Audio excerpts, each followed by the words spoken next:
Your friends, your friends. Radio friends again. Radio friends again. We've got a lot to share. And welcome to the Friday, August 2nd edition of Radio Friends Again. I'm Steve Parker here in Berlin. We've got a nice group of folks already joining us this morning. So let's go along and say good morning. Good morning, Dave. How are you? Good morning, Steve. How are you? Good. Pete Salant, how are you doing? Doing great here in Norfolk, Virginia. And Ed Bruder, how are you? Sweating like crazy in New Hampshire, where the temperature at this hour is already 85 degrees and humid. Ooh. Wow.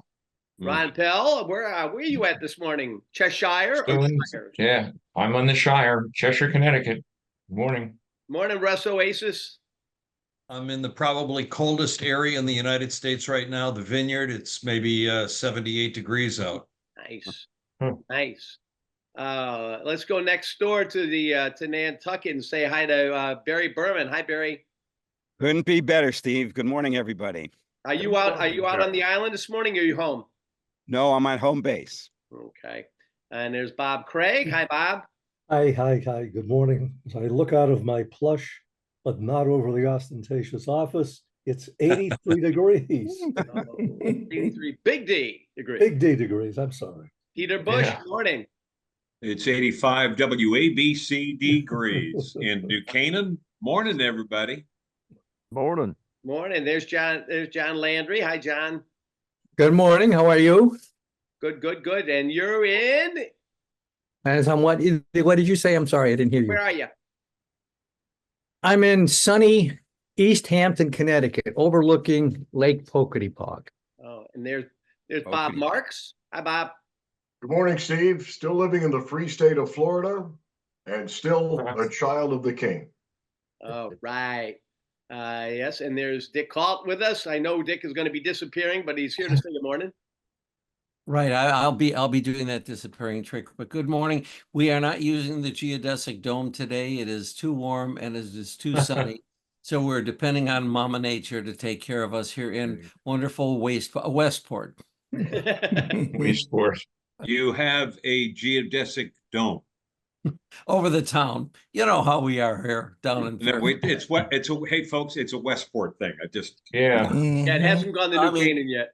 Right, because No, if we were yeah. if we were in Greenwich, then it would be a geodesic dome. TJ Lambert, I think our farthest one this morning. Where are you coming to us from, TJ? Morning from sunny high desert of New Mexico. Wow. Oh, wow. Hot. And there's Tracy Carman, our Jingle Man. Hi, Tracy. Good morning, Steve. Good morning, everybody from beautiful Longmeadow, Mass. Good morning. Yeah, so I was saying when we were just started out, I got a note from Marcia Simon, and she was talking about our old friend. Unfortunately, we lost him, the late great Dick Summer, and that somehow Dick Summer got Peter and Garfunkel. Simon Peter Bush.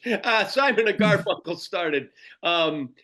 Which was interesting, and it started me thinking. For the guys that have been around a while.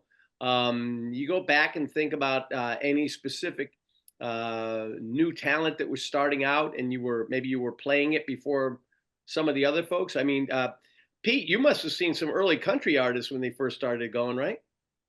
Sure. Several of them played live in our studio on the morning show, which was a lot of fun. I can't think of any off the top of my head, but they were there. You did country where? Yeah, at WWYZ in Hartford from 2005 to 2009 before I was retired by Clear Channel. What hasn't he done? What hasn't he done, folks? Amazing. And speaking of YZ and stations, Julian Breen, when he was at WABC, used a song by the Youngbloods for all their promos, and that's what put the Youngbloods on the charts. Yep, I remember Come that. on, people now. Well, smile on your brother. Yeah, they reissued that. That wasn't initially going to be a single, but it had been recorded like a year prior, and then the record company, I don't know, somebody came in and reproduced it, repackaged it, and said let's release it, and then like you say, it went to ABC.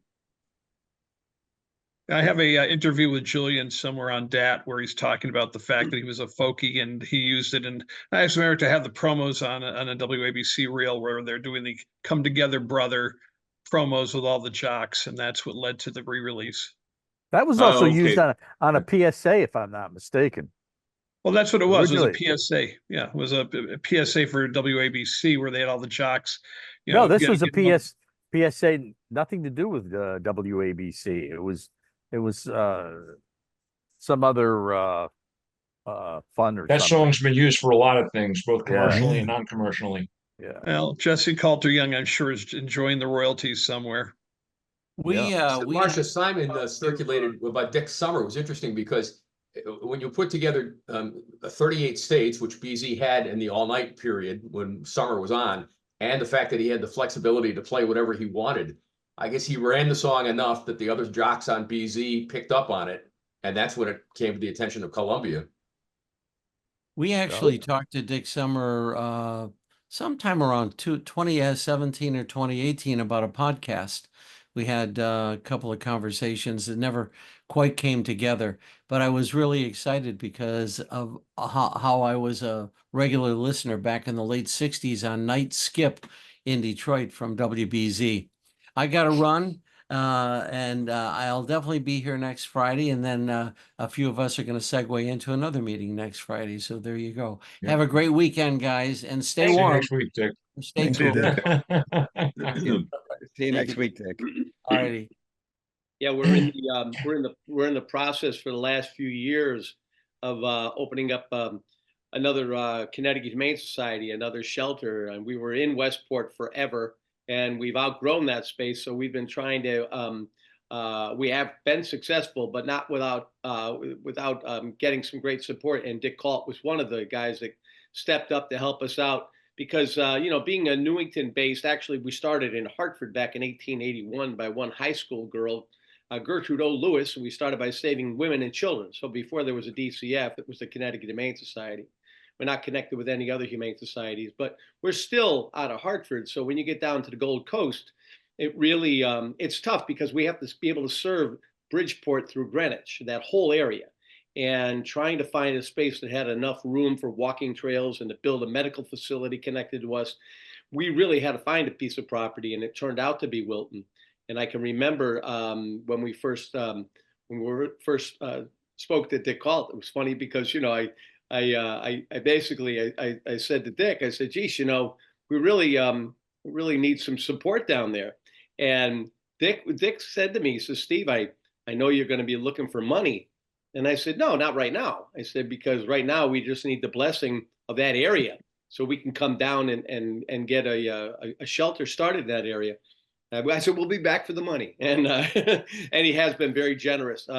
But what a beautiful area down there. I guess, Peter, from what I hear, Wilton is turning into the next big thing in Fairfield. Is that right? Well, I mean, the real estate market,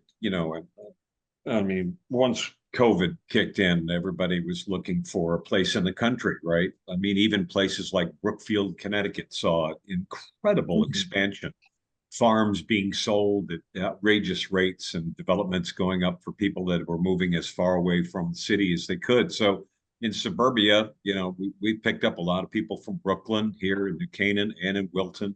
The market's been really tight here. It is, a low supply, high demand still. Yeah. So when your wife sells a house, she makes more money than she used to because they go for more, right? Yeah, I mean, I think commissions, there's a whole debate nationally, of course, if you've been following the real estate world about commissions and whether it's relevant really to penalize the selling broker to have to pay, less, be actually paid less for their portion of the work, which is the work versus the selling broker. I mean, when you're selling a home, you're taking people out, you're holding their hand, you're doing all sorts of things. And I think sometimes people don't realize how hard, I can tell you how hard my wife works and the things that she does for people, beyond just like, signing a transaction or making a phone call. I mean, babysitting, picking up, helping arrange contractors. I mean, it's a lot. It really is. And, and you know, it's hard work. I could never do it. And that's why I chose radio, I guess. Something secure. I picked a secure job. Yeah. And You wanted a And job maybe in something Ontario. something easy too, Peter. right? Yeah, something easy. Yeah. Hey, speaking of radio, guys, one thing we never talked about is the how many movies about radio and the radio industry there have been over the years.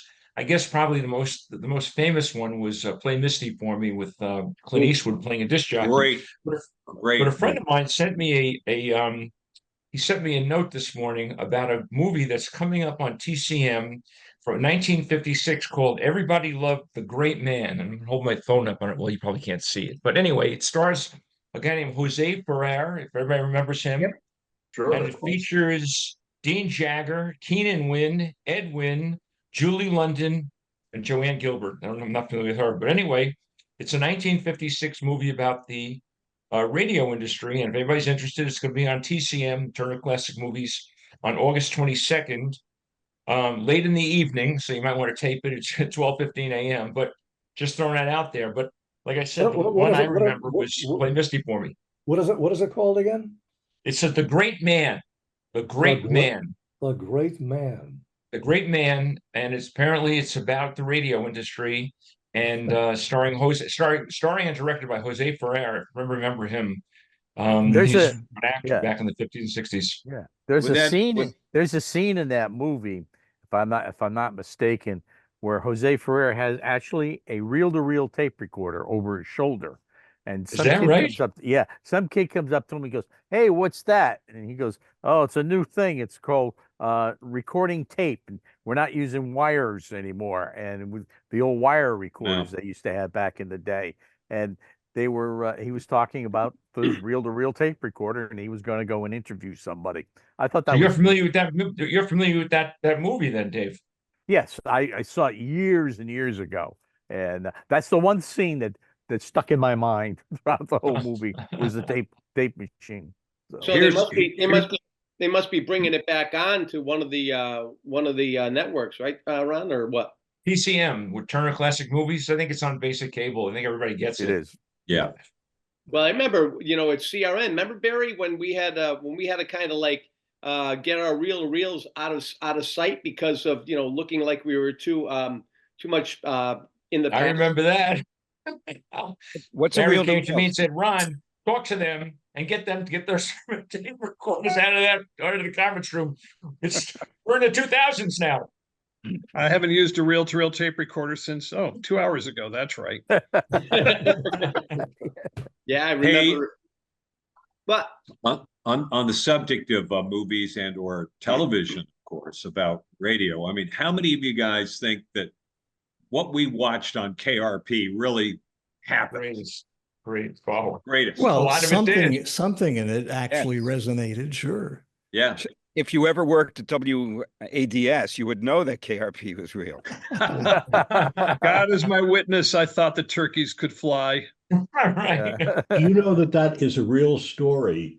One of the writers on KRP was a great guy who was the program director of KNX FM for CBS FM.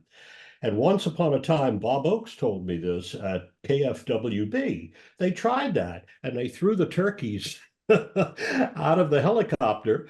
And of course, turkeys are not good at flying, and one did crash through a beauty parlor skylight.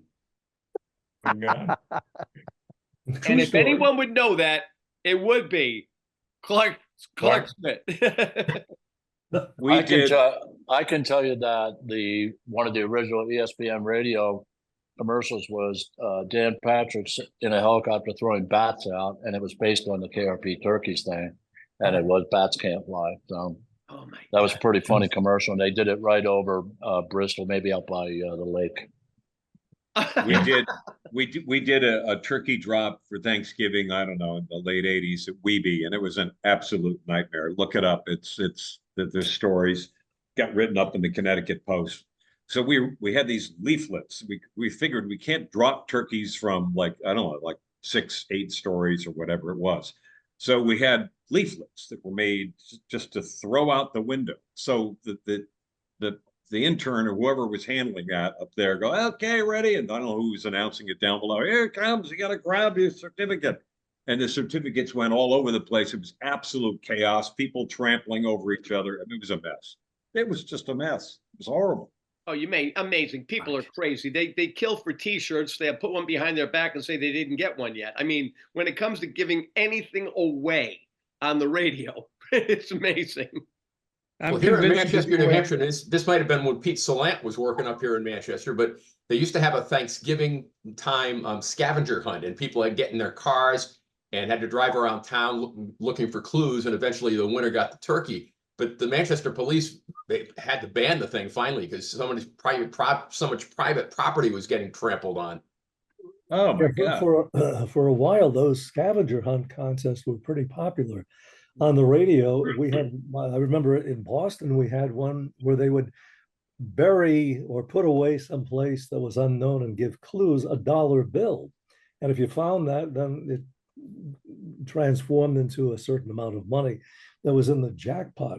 But you can't imagine a station doing something like that today. What would have happened?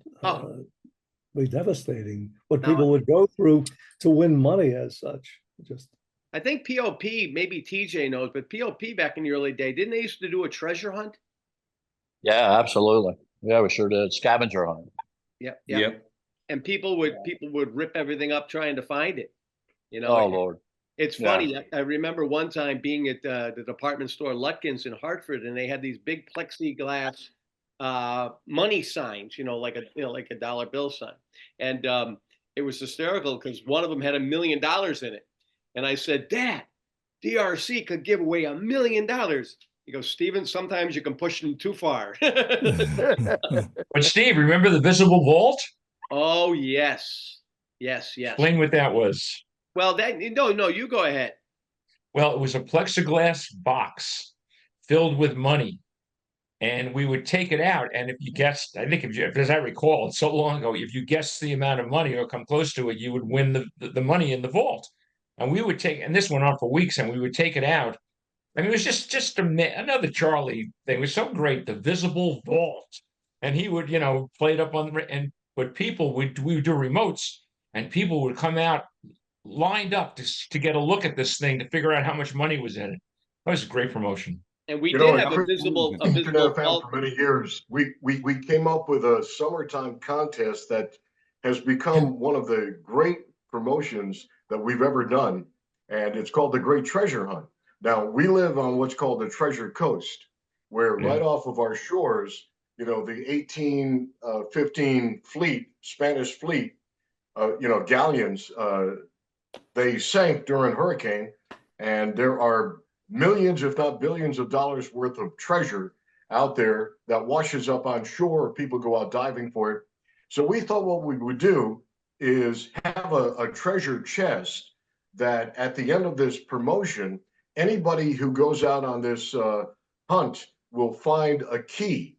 And the key will not be in a public place, but in a place that we give clues to on the air where they can find it. And we had 8 of them. And we do them like one at a time.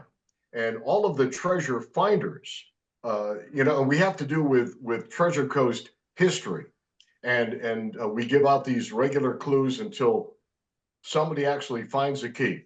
And at the end, we have what's called a great treasure party, where we have a live event, invite all of our listeners to come, and we have the chest there, and we line up all of the key finders, and one after another, they put their key and try it, and the one who unlocks it wins, $4,000 or $5,000 worth of treasure, including real Spanish treasure that was donated by the Treasure Museum, which is located in Sebastian.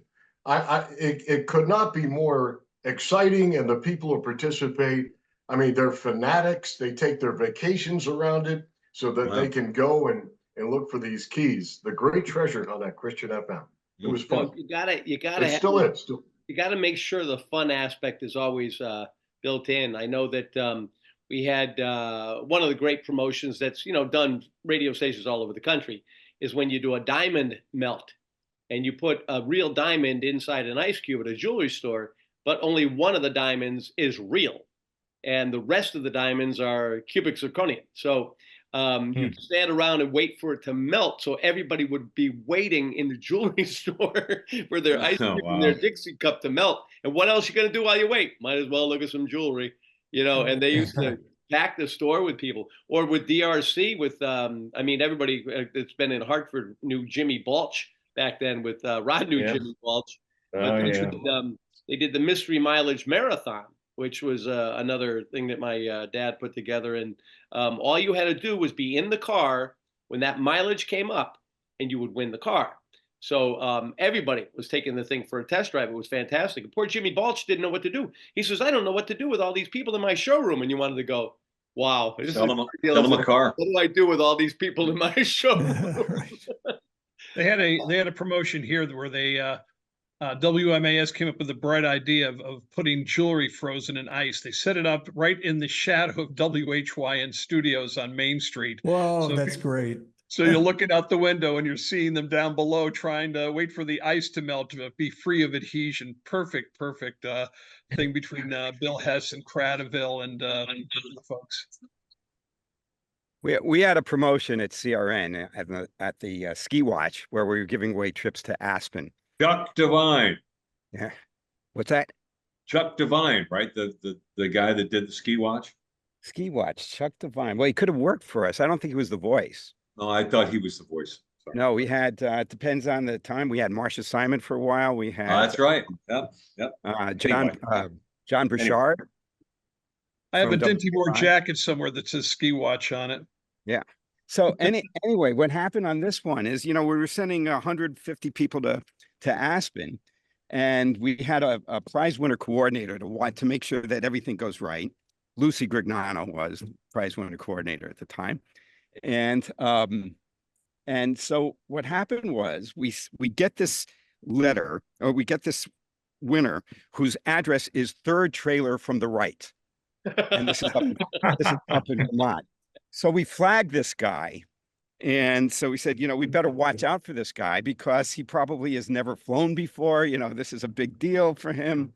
And so we did. We babysat that guy so that he would make the plane. He would get to Aspen. But what the heck is he going to do in Aspen with his family? So what he did, Aspen, if you know, is a very small town. And so we were staying right smack in the middle. And this guy, this was for Miller Lite, as a matter of fact. It was the Miller Lite ski foam. And so what we did is we put a case of beer in everybody's room as when they first got there. And then we would have a party that night, the first night.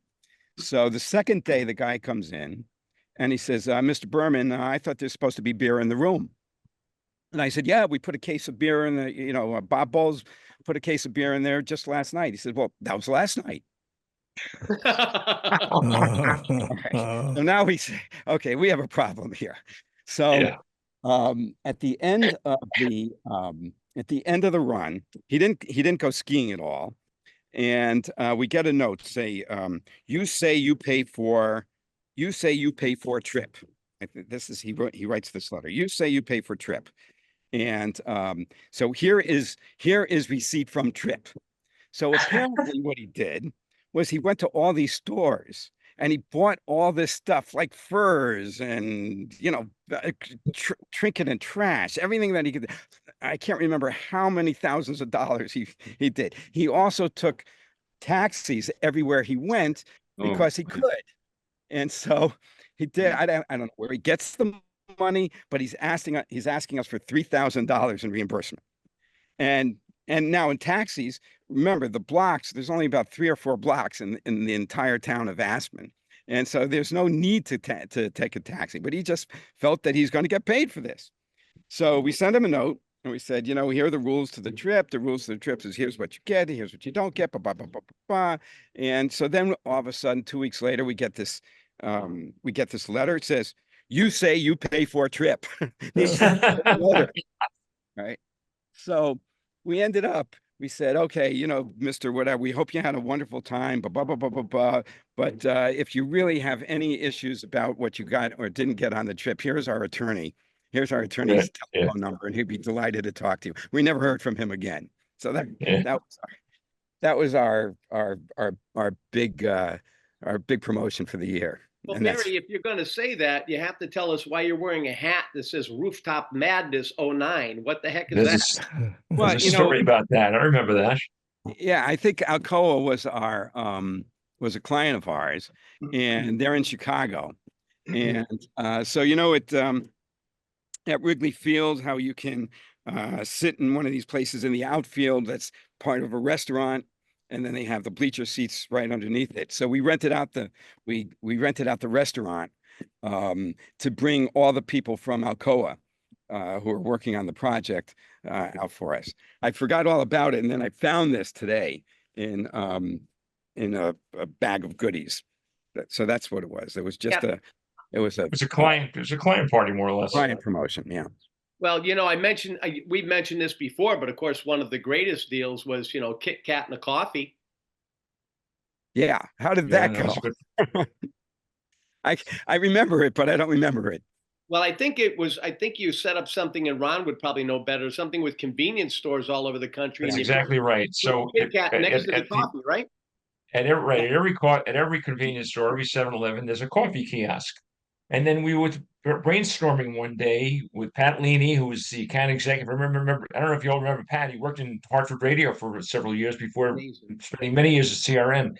And we came up with this idea to set up and Hershey was a big client of ours for many, many years. And we would set up a Kit Kat display right next to the coffee because, you know, a lot of guys are going, you get a cup of coffee, what do? I'll buy a bun, a piece of pastry or something like that. So we said, why not set up, what's better than a Kit Kat bar?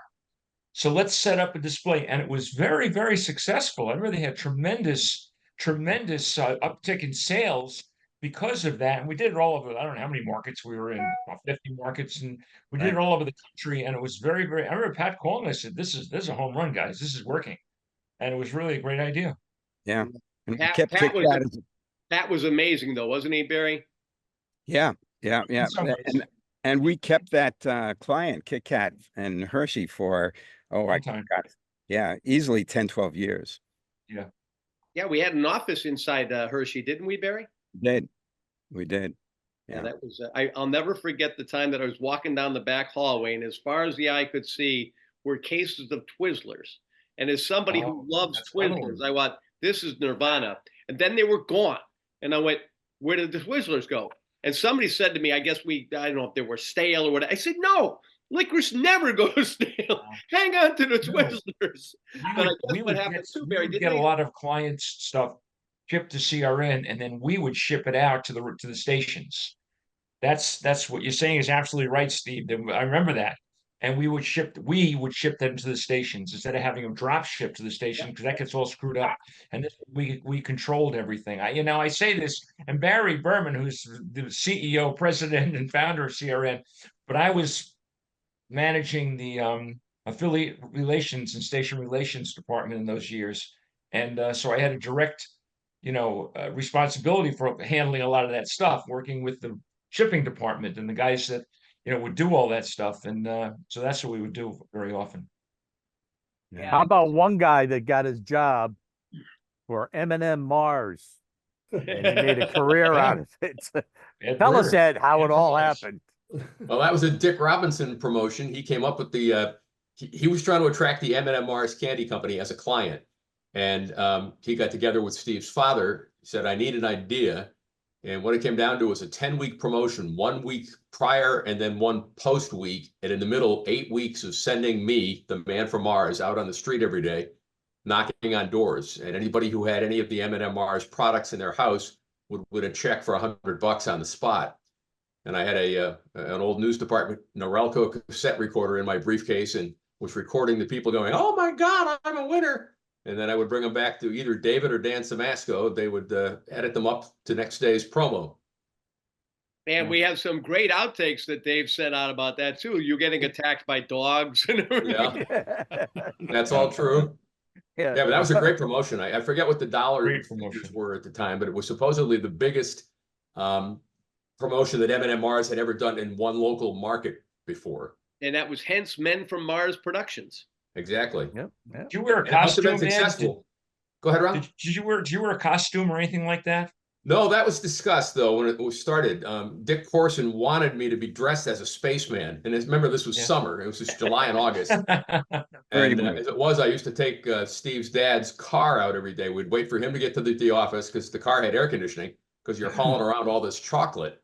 I remember one day I was stopped. I'd gone down to the beach. It was Hammonasset, I think, and I was parked with the engine on to keep the air conditioning going. And some lady came up and rapped on the window and said, "You're wrecking the environment. We don't need your car to be on." And I said, "Lady, I got a car full of chocolate. I'm not turning this off." It was bad. No, that was, and Robinson, and I'll tell you the abbreviated version, because when my dad and Robinson would talk about it, they'd both end up in tears. When they were trying to get M&M Mars, or they had them, they had an early morning meeting before the station was even open, and they met with the guys in the conference room at 7:50. And they got into this whole discussion. And first, Dick says, so Charlie, explain the promotion to him. And he goes through this whole promotion. It was for another promotion. And he goes, "Okay, Charlie, that's really good what we're doing there. But let's tell him about let's tell him about the M&M Mars promotion." And they explained the whole thing. But as soon as they were starting to explain it, they wanted to get, I guess, the president of the company on the phone or whatever. And there was somebody there who started to talk, and he had some kind of I said, he couldn't, just an awful lisp and some sort of speech impediment. And when that happened, my dad and Robinson couldn't even look at each other because it was so funny. And here is an empty radio station first thing in the morning. And Robinson said, "I got to get that." He just said, "I got to get that," like there was a page or there was a phone ringing or something. He said, "I got to get that to get out of the room," because just left him alone with all these people. Yeah, Steve, I can add to that. I was in production and Robinson comes flying into the production room laughing his ass off. And then 2 minutes later, Charlie comes flying into the room laughing his ass off. Next thing I know, I'm dragged to the conference room with this guy. They're telling me about this guy. So I'm sitting there and this guy wants to make copies, dubs of the show. And I'm sitting there and he said, can you do that? Can you fit the sled? And I went, "Yeah, I think we can do that. I think we can." Robinson ran out of the room. Your father ran out of the room. I got dragged into Robinson's office as I was walking by, and your father said, he said, "You asshole." He said, "Every time you see this guy, you got to talk like that." I didn't think, I didn't talk to him after that, but God, we're both in tears. It was just like, and Carson's looking at it like, "Overson doesn't talk that way. What's wrong with him?" And we're mocking this poor guy. Oh, it was horrible. It was The PS to that promotion, there was a bit of a casualty because on your father's car, it was at that time he was driving a plainclothes car. There was no painted logos on the side of it, and they had made a couple of maybe 3 feet long or maybe 2.5 feet long magnetic signs with the M&M Mars logo and DRC's logo, one on either side door, and people kept stealing them in downtown Hartford. Every time I would drive the car back and park it for the day, we'd come out at the end of the night and the signs would be gone. So finally, after about 5 replacement signs, Corson said, "No more signs. That's the end of that." Wow. Yeah. And that kind of stuff. I can remember one time I borrowed the car and I was probably, I don't know, 19 or so, and I borrowed the car and I was going around a bend and I got into a head-on collision with the DRC car. And they were like, well, you got to be 25 to drive the car. So the insurance company was really upset because you're supposed to be 25 to drive a rented car. And somebody said, "Yeah, but if you're an employee of the radio station, you can drive the car." And as it turned out, I was working like 3 hours a week taking requests on Wednesday night. And that was enough to have me on payroll. So they were able to get around it that way. But, whenever I drove a DRC car, I had DRC 3. That was on because my dad had a 68 Torino that he got from Williams Ford. That was, company car. And so whenever he sold it, he bought it from the station for a few bucks. And I had it after that. Coolest car in high school. But just the DRC 3 on it. Well, every time I would do something wrong on the highway, the radio station would get a call. Stephen, did you cut someone off on 91 today? It's like that really wasn't the best thing, but yeah, it was. Well, one incident with the car, your father was going on vacation, and Corson wanted him to leave the car at the station or something, and father said, no, he says, I need a car. Well, I don't want you taking the car out. So anyways, he took a plane trip. Anyways, I think it was your sister or son, or you had parked the car and it got sideswiped, and it was on the passenger side. So I remember in the station, your father telling me about it, and I went out and I looked at it and I says, holy mackerel. And this is like maybe 3 weeks had gone by. And so your father was in a meeting with Corson, and I don't know why I did this. I walked into the meeting with Corson. I says, excuse me. I says, Charlie, what happened to your car? And your father, well, no, what happened was Corson took the car. Corson took the car to go to a meeting, and he needed Charlie's car. And your father flipped him the keys, and he says, okay, good.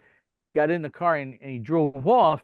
As he drove off, we could see the dented side. And I said to your father, I said, Charlie, I says, Corson know about the dent? And he goes, oh, Jesus, I didn't even think about that. So Dick comes back, goes there. He's having a meeting with your father. I walked into Corson's office and I said, excuse me. I says, Charlie, what happened to your car? And Charlie goes, I don't know. What do you mean what happened? It's all caved in on the right, on the passenger side. Corson looked up like this, and so the three of us walked out, and we're looking at this. I says, yeah, this is fresh. It wasn't fresh. I mean, you could see the rust marks, and of course, Chuck, I'm sorry. So we got to get it fixed. And they go, he says, you talked about me leaving the car at home, and you take the car from when, and it gets sideswiped, and they call the Hartford PD. And so I walked into Charlie's office with your dad, and I walked into the office, and father says to me, he goes, God, whatever made you think of that? I said, what made you think of it? Whatever made me even do it? And and he got they got a trade out, and they got the car fixed, because you had all the DRC was in gold laminate and plated gold on the car. It was gorgeous job. But of course, I think he was at fault. Yeah, we made him think it was his fault. And, Couldn't happen. We got a few more people who have joined us this morning. We got Dave Nagels here. Hi, Dave. Hey, good morning. Hey, Dave. Good morning. Lee Gordon is here. Good morning, Lee. Morning. And Clark Smith is here. Hi, Clark. How are you? Good, thank you. And Jim Harrington, who actually was in on a lot of these crazy promotions. I think you were involved with the Get Your Hands on a Toyota, weren't you, Jim? Yeah, I was in that too. And I remember a lot of them. The one that the conference room with Dave, I swear I heard that before. Yeah. Talking like this. Yeah. And I don't even know why he even did that. It was just something I says. Oh, well, I know. I remember you in those days. Yeah. You know something? Exactly what we've said here is that people know, consultants don't get, corporate radio don't get. They don't understand originality. They don't understand rolling the dice on a promotion. That's the stuff. Honestly, whether it's a radio or satellite or anything else, once you start getting a promotion and people start talking about it, I mean, that's what gets people. The word of mouth gets everybody to check it out. It's similar to what happens these days with YouTube. They could have done a sitcom about DRC. Because they did. I mean, it's called WKRP. Yeah, but seriously, DRC by itself had so many different episodes. Oh God, it was such a and the unique program director with a crazy sense of humor, the production directors, both of them, David and even Bob, what's his name, Samasco. Danny Samasco. Danny Samasco, yeah. I mean, just interesting characters. Jimmy English, my God, pro. You're talking about characters, man. I look at Phil Stebbin. Phil Stebbin, who used to do Mr. Fix-It on the radio. He was the best. He was the best double talker I ever heard. He should have been on Broadway doing that stuff. Oh, easily. How You know, about in this Roger day- in the office? in this day and Yes. age with technology the way that it is, if that happened years ago, you could record everything on video. And you know, Well, all you had to do was hire somebody at DRC to run around the radio station, Exactly. pick up video and audio of all the Oh. shit that went on there. It would It be could have been a reality phenomenal. TV show, you Oh, know. yeah. It would Well, I definitely. remember, yeah, I mean, at the time, talk about video. I'm talking to your father at the by the production room door at 750 Main Street, which was a little hallway, and one side was the production door and the other was the entrance to the AM studio. And we're talking, and this little black thing comes flying by us. And I look and I go, what the hell is that? Then I see a bunch of black stuff coming by us. And then I realize something's on fire. And we looked down the hall, and we saw this whiff of smoke coming out of your father's office. And I Another ran out. promotion. Jimmy follows me, and we run out. And your father's desk is in flames, and the phone is on fire. And so I grabbed the fire extinguisher to put the fire out, and the fire extinguisher was dead because we had used it to kill bats about 3 weeks before. And so then Jimmy runs down the hall right by Corson's office, runs into the bathroom, and fills the thing with water, and then runs back down, and we're splashing water all over the desk. Now you can smell the smoke. And Corson comes down to the room, look down, and here we're standing there holding this bucket, and your father, Jimmy, and myself, and Corson just walks over and he walks in and goes, "What'd you do? Trying to burn down the fucking place?" Well, let me see. Looks in there and he goes, he stares at it for a second and goes, "Well, it's about time you cleaned off your fucking desk." And I walked away. That was it. Here's a sorry. promotion that was pretty interesting. Guys talking about promotions. This is the sort of thing you probably couldn't do today. It ended up on, I think, page 1 of the Connecticut Post years ago when there was during one of the spikes in fuel prices, everybody was complaining that they were paying $2 a gallon or something. So the great Weeby 108 a gallon giveaway happened at some, I don't know, I can't remember where it was. I think it was a gas station somewhere in Fairfield, very popular. And so I was doing the morning show at the time, and so they wanted me to dress up in an outfit, go down and pump gas, do drops while I'm there. Well, so that people are lining up, it's going great. I'm thinking, this is fun. Get out of the studio. I'm in a chic outfit. I've got the big robe. I got the thing around here. I got the freaking thing going on up here, and I'm barefoot. Oh my God. And somebody took a picture of it, and it ended up on the Connecticut Post. It was the article talking about blah, blah, blah, giving away gas at 108 a gallon. It was a great promotion, but you couldn't do that today.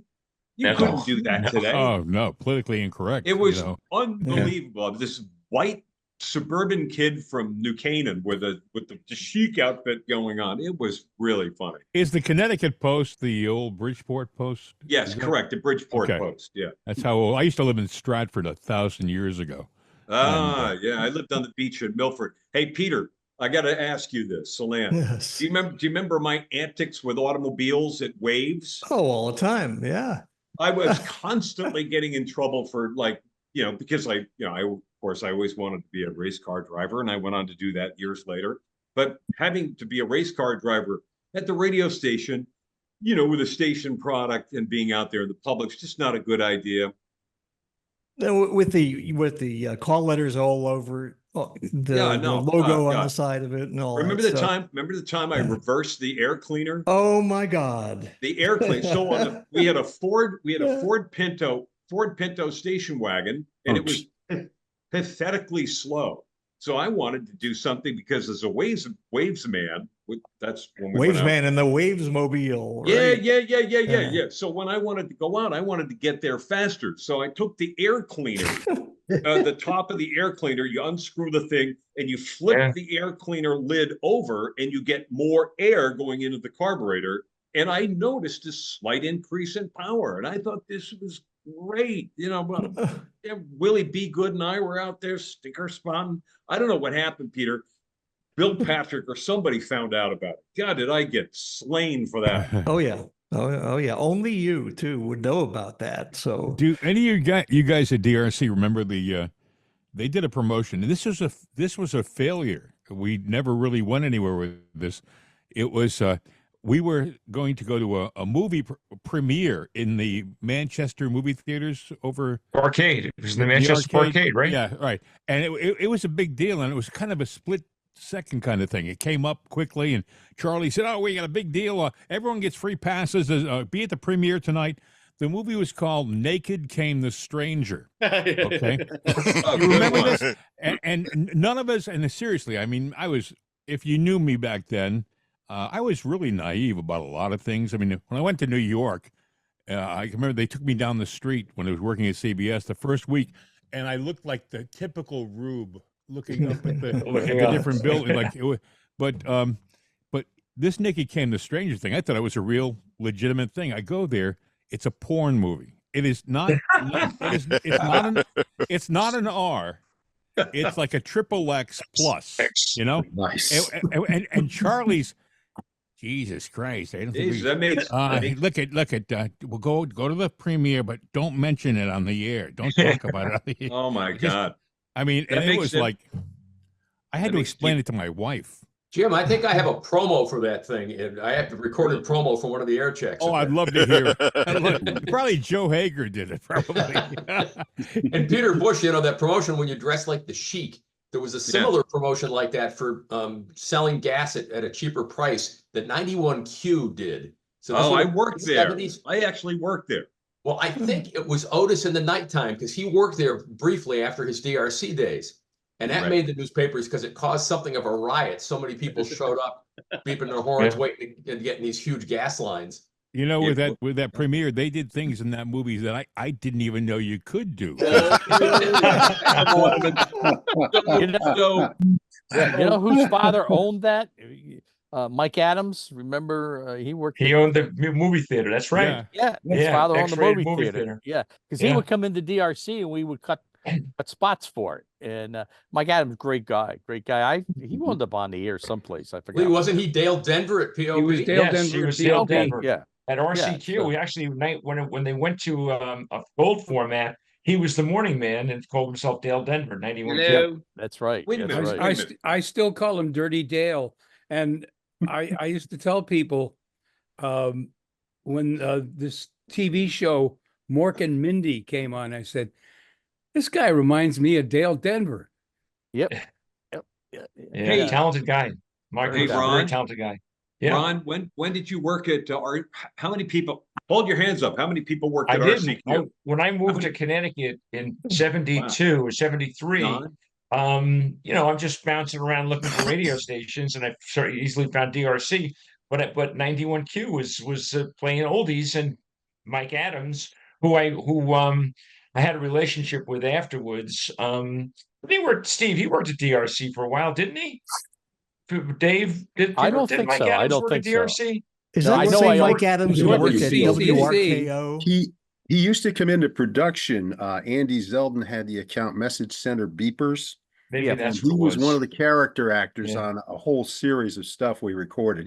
He was a ball to record, I'll tell you. Super talented guy, and then he went on to a long sports career up in Boston, as everybody knows. Yeah, okay. You know, It's Channel 3 as well. Yeah, that's right. This sports Channel 3. Yeah, I was there at the end. I was there pretty much at the end. I think 79. I was there for like 6 months. And who was there? Ken Griffin was there. Yep. And Jim Buchanan from WICC fame was also working there at the time. And I came in and I worked part-time. It was something I could pick up, but that I actually worked in Hartford Radio. Did they, you know, they have the carts on the racks on the wall. Like, I was there in late 74. I did mornings. I don't know whether I was one of the first morning guys there. Wow. The studio furniture was beautiful. Enzo built it all. Yeah. Yes. It was nice. Enzo the cabinet maker. Now, the console there you guys had, I remember I went in and saw Bob Marks. He was working there, and you guys had your buttons were very sensitive touch buttons. You know, like you get into an elevator, you you touch the buttons for the certain floors. Kids would run in and You roll barely their have to hand. touch them. Yeah. Yeah, and poor Bob, he sitting there and we were talking, his hand just glided over one of the buttons, fired off the cart, and he was so pissed off at those buttons. These things are too damn set, I can't take it, But yeah, I remember those that console board. That was amazing. You mentioned one thing about Mike Adams. He had a brother who was in a band. I forgot the name of the Nifty Fifties band. They were a good band. We used to do a lot with them at DRC, but his brother's name was John Adams. Interestingly enough. Wow. Yeah. 91Q was the station where you went if you were out of work and needed a job for a few months, basically. That's what it seemed to Aldo me was good anyway. like that. Yeah. The golden 91Q. They had a news I guy kept here with a very distinctive voice. Was it Van Saunders? Van Saunders. Van Saunders. Yes. He used to get really pissed off because it was 91Q News 5 minutes sooner, and whoever the jock was would lead him in a minute late, and he'd go 91Q News 4 minutes sooner.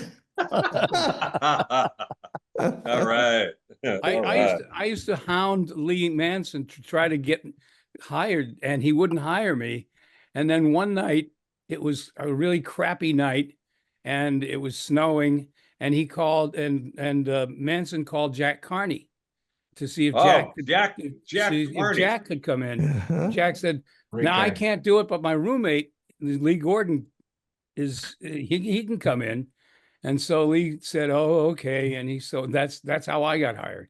Wow, Jack Carney. Oh, Jack Carney here. Peter, Jack Carney worked for me at YZ too. He did. Did he? Yeah, Wow. he did weekends and fill-in and stuff for several years. Didn't he have that sort of sultry sound like Jack Carney here? He was great. Oh, yeah. I thought he was great Yeah. voice. Great voice. Yeah, Jack at DRC, okay? he worked both sides. He would work the AM, which was a good music station, and then he would flip right over to the FM seamlessly. Jack was he could adapt he was to terrific. anything, whatever the format was. He could adapt to it. Yes, he could. Right. That's the guy you want working for you. Yeah. Oh yeah, Can you hear that me was okay? always the difference. Can you hear me okay? Yep. Yes. Okay, I thought I lost the audio. One thing I remember about 91Q, they had a really very dull sound technically on the air. They still sounded like a beautiful music station. Their audio was terrible, as I recall. Well, you know something about 91Q too. 910 is twice 455. Maybe Chris, you could explain this better than I can. 455 is the IF or intermediate frequency on AM. And back in the day when you tuned in a radio like that, it would go. Yep. It would beat out. Right. But it would beat out exactly, but only that station or any station on 910. Yeah. So it was like a loser from the start. Yeah. So this 91Q, and I'm not familiar with it, but 91Q, this is the Southington signal, right? No. Farmington. Yeah. Farmington. This was the station it was WRCH AM, right? Sister station. Correct. Yeah, it was the AM sister station. We had a consultant And then it named became, Dick Casper. Do you guys remember we had a consultant when I was there, Dick Casper. He would show up. He would show up in like a long robe. He looked like Rasputin, and he would walk around the perimeter of the station, not just the building. And he'd go like on the border of the property, walk around, like he was doing the rosary. And I was thinking, is he praying for us? Are we in that bad a shape that he's doing like a decade of the rosary? And then they had Lee Manson, who was a character. I mean, I liked Lee. He was a nice guy, but he was kind of regimented. He wore the white shirt and the tie, and I always felt like I should salute him when I was in the hallway. It was an interesting radio station. And then we had what was his name, Lou Terry, who was doing production. Oh yeah, Lou Terry. Yeah, he was a good guy. I don't know. I heard. Did he die tragically? Yes. Yeah, he killed in a car accident. Oh, see, he was a nice man. At least to me, he was. Man. Totally. I worked with Lou Terry and Jack Carney at the very first broadcast advisor assignment I got from Al Pellegrino at WIAIOF. So Wow. Radio 104. Okay. Yeah. I applaud what they were doing. Aldo was still involved, sort of. He was like in Uncle the corner Aldo. office when I was there. Enzo was desperately trying to keep things, organized, and Lee was the disciplinarian, and then there was the jocks were like cats trying to herd kittens. Who was the guy? Who was the guy there? Now I Who was the gotta guy? gotta ask a question. Barry, Yes. Barry, if with all the, I never knew you, Barry, to say no to a promotion. I understand you had some pretty strange things thrown at you, including the Ram, the freaking heavy duty Ram promotion that damn near killed everybody in the building. But did you ever say no to a promotion, Barry? You always said we can do it, right? I can't remember turning something down. In 40 some odd years, I can't remember doing. We had Barry, your reputation was the only thing you would turn down was your collar. I'll tell you, one of the things that I wasn't sure of, it's another Aspen promotion, and this was another Miller Lite promotion. Brother. And we used to bring some of the people that were on the commercials, like Sparky Lyle, specifically Sparky Lyle, Elsie Greenwood, and the surfer, Sparky Carroll. And we would have different ones that we would bring a whole bunch of prize winners in, and they would kind of schmooze them. And so we're sitting before they came down, and somebody said, and Sparky Lyle was coming in early, and I'm at a bar, the Jerome Bar, and talking with some people. They said, I don't think somebody said, I don't think people know who Sparky Lyle is. And I said, oh, sure, What? they know who Sparky Lyle is. Absolutely, Of they course know. they do. No. I'm convinced that nobody knows who Sparky Lyle is. Look, I'll go up to anybody here, and I'm sure that they're going to know who Sparky Lyle is. So I go up to this table with a bunch of people who are there. And I said, look, does anybody here know who Sparky Lyle is? So this woman says, yeah, come here. So I get closer to her. She grabs me and starts kissing me. She says, I'll give you some more Sparky Lyle a little bit later.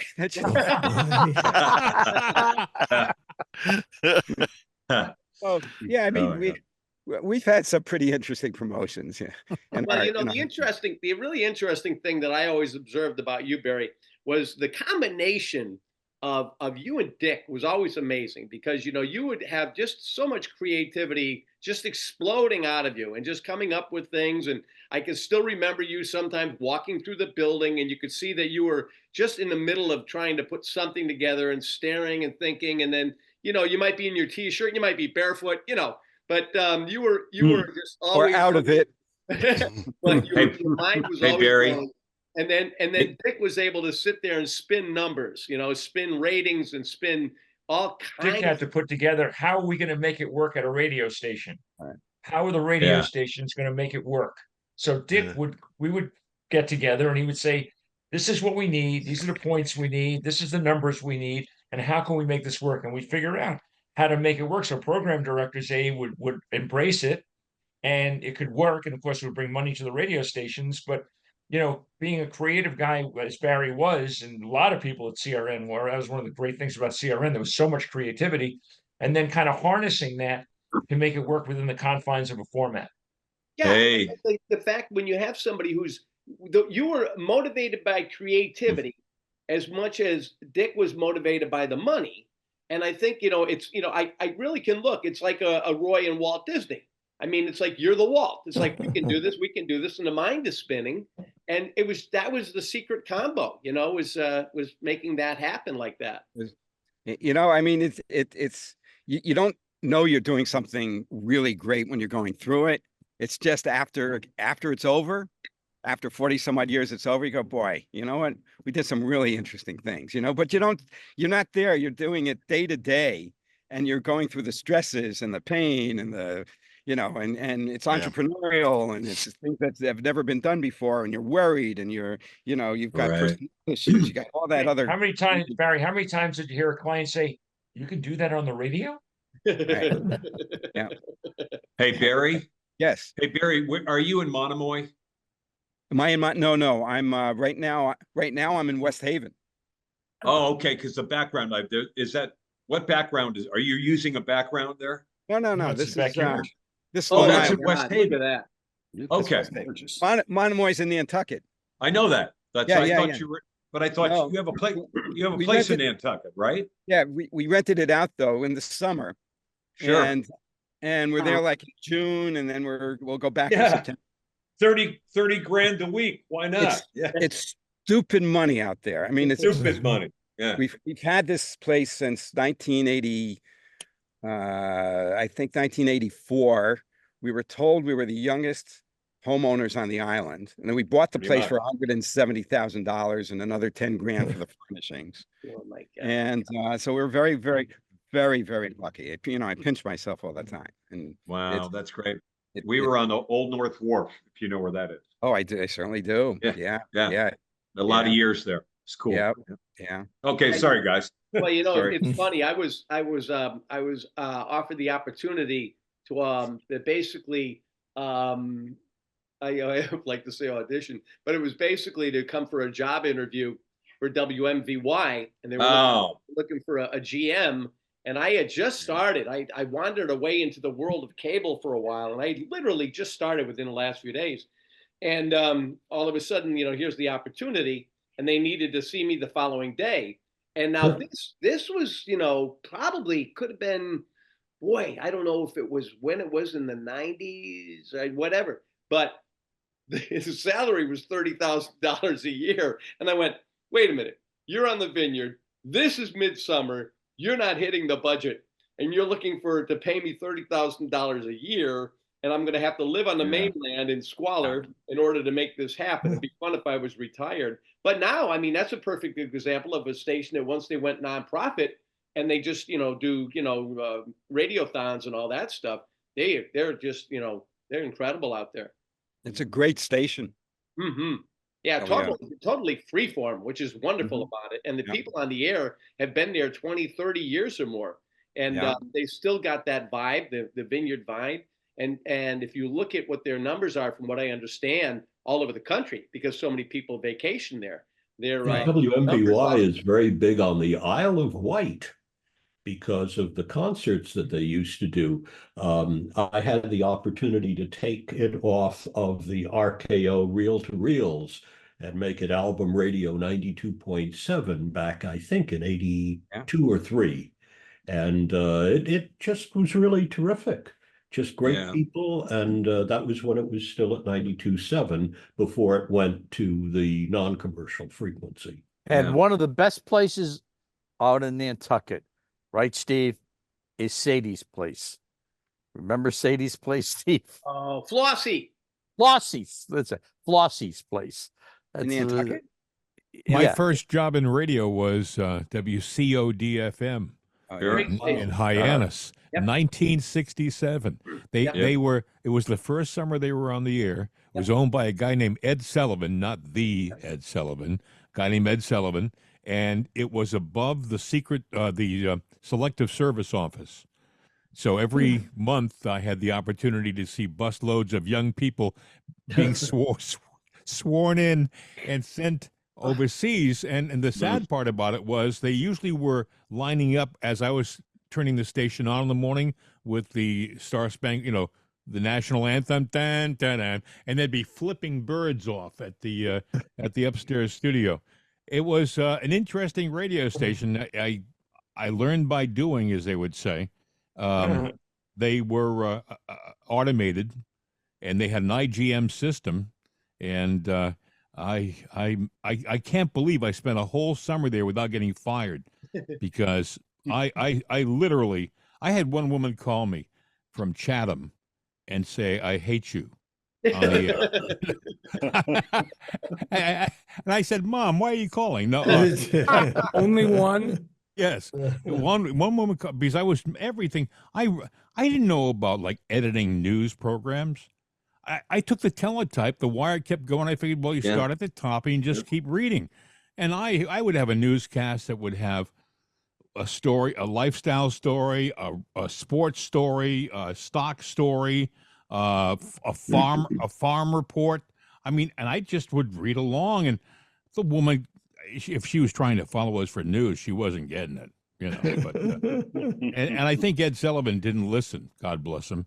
And by the way, the audition for that station, literally, I walked up, knocked on the door. He said, "Come on up." He said, "Read this," and he handed me a script, and he said, and I did it with my best radio voice for 1967, just out of high school, and he said, "Okay, you got the job. Be here tomorrow." And that was my first paying job in radio, and from there I went on to How much? I can't listen. You guys I all can't know listen. you guys all know of WPLM in Plymouth, Sure. Yeah. Mass. That's where I got my break, so to speak. I used to go down on a Sunday morning with a friend of mine who did a Sunday morning show. Now, this is 1959, 60. Whoa. That radio station is still there. If you're driving on Route 3 going down, it's still up on the right. Great Four FM sticks right signal. next to the highway. That's right. And about 4 or 5 years ago, my wife and I were down in Provincetown, and we were driving back, and I said, just for the hell of it, why don't we stop in the WPLN and see exactly what it looks like? And we walked in there. You could just walk in like the old days in radio. And there was a receptionist who greeted us. And the station had not changed much at all. It was outlaid the exact same way. And I said, like 55 years ago, I came down here on Sunday morning to spin records. And it was just fascinating to see a radio station. It was in a time capsule. It was. Yeah. I was in Plymouth this past weekend. Really? Yeah. And now, do they have 4 towers? Yeah. Yeah. And they have the an towers FM too. That's right. And I drove by that. I says, "Oh, I wonder what station that is." And wasn't that PLM? Wasn't that PLM? WPLM. Jim, correct me on Isn't this. 1390 dead off the air right now? Clark, Jim, and maybe you may know this. Was WPLM maybe one of the first stations on the Cape? Yeah, it went on the air in 1955. Oh yeah, because most of the only other station, OCD and West Yarmouth. Yeah. OCB rather, OCB. That might be. Yeah, I remember I had the another opportunity because my dad was friends with Leif Jensen, and his son, unfortunately, he passed away a while back in an awful car accident on the Cape. He ran WCOD, and we went up there to see the station and say hi to Leif. And my father just looked at Ty and said, "Why don't you just call yourself Cape Cod's radio station, WCOD?" And he goes, Thank you. If I take that? Yeah, right. But it was interesting because shortly after I got a job offer to go on the air, and I was doing overnights at KISS in Hartford, and I could do middays at WCOD on Saturday, and it was February, and I said, "Geez, Dad, what do you think?" Oh my God! It's February on the Cape on Saturdays. He says, "I think if I were you, I might stay in Hartford and do overnight." Kind of like that would be not many listeners and a hell of a commute. No traffic jams. What? Right. No traffic jams. Yeah, right. Ty Jensen had 2 other brothers, one of whom was Greg Jensen, who worked, I think, at POP for a while, but he spent several years doing all news at BZ in Boston. And he went down to New York for, I forget whether it was INS or wasn't CBS. there a CBS, I think. a Leaf Jensen? Yeah, that was their father. He was at Channel 7 in Boston for Leif years. was at DRC in the 40s. Greg was at POP, and he was moonlighting at the same time at CBS in New York. And he went to CBS. He was there when the towers dropped and everything else. And he actually, I was speaking to him one time, and he just said, "No, I'm leaving." He just didn't want to be there anymore, and he was going back to the Cape. I think at that point in time, he might have been doing some stuff up in Boston too. But I tried to contact him a couple of years ago about the reunion of DRC, and he said I couldn't find him. He's in the research area of the Barnstable Library. And, yes, that's right. Or either that or Brewster. I don't know. And I called down there, and the woman answered the phone. I said, "Have you got a Greg Jensen working there?" And she goes, "Yeah." I said, "Does he have like an incredible voice?" She goes, "Yeah." So they transferred down to research, and he goes, "Is this research?" Beautiful voice. And I said, "Is this Greg Jensen?" He goes, "Who's calling?"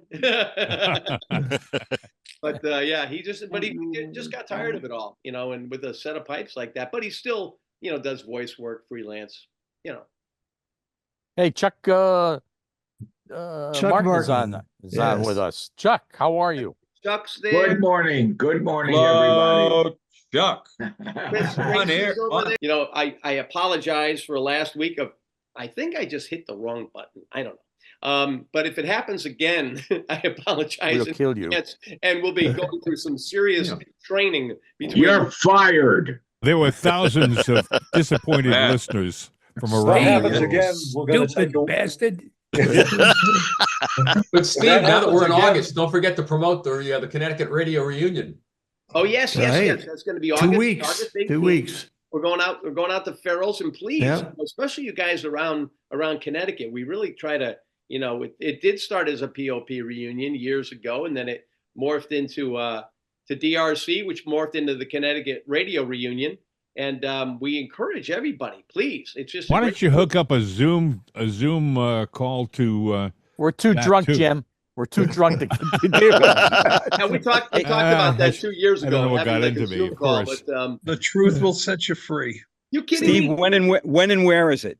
It's going to be August 18th, 1 o'clock in the afternoon at Farrell's in Portland, and right over the bridge. And Farrell's is just wonderful. Walt Pinto put that together for us. And again, it's the same thing. There's no charge to get in. There's no format. Nobody is emceeing it. Nobody does anything. I buy yours, you buy mine, vice versa. But that's what makes it great. It's doing. Steve, what happened to the that club you used to have it in Middletown? Yeah, that actually It's opened up again, Steve. I don't know. I forget what it's called, but it seems to be reopened. I passed it the other day. I think, we may look at that again. We like being out on the water there. Yeah, but Farrell's, they do a nice job for us. They really do. Farrell's do. goes nuts to help us out. And again, that's the Walt Pinto connection. And our thoughts and prayers are with Walt because he's going through some challenges right now. And I know he enjoys the Zooms a lot. So how you doing, Walt? Hopefully everything's okay out there for you. Everybody say hi, Walt. Hey, Walt. Hey, Walt. He's Clark, Kent. Ken Clark. Ken Clark. Okay, This edition of Radio Friends again, August 2nd. Want to thank all of you for joining us, whether you're here virtually or you're listening to us or watching us after the fact. And reminding everybody to please support. Boy, that was good. Edit that, Dave. Support the Broadcasters Association of America. Hopefully I got that right. Or the Broadcasters Foundation of America. Yeah. Hey, thank you very much. I always come close. But again, thanks a lot, guys. And we'll be looking forward to seeing you on the next edition of Radio Friends. God, this is so much fun. And I always wonder which way it's going to go. But we do thank everybody. And next week, it'll be the 9th of August 9th. We look forward to seeing you then. And I'm Steve Parker. Thanks to all of you. And we'll catch you next time on Radio Friends again. Your friends, Radio Friends again. Radio Friends again. We've got a lot to share.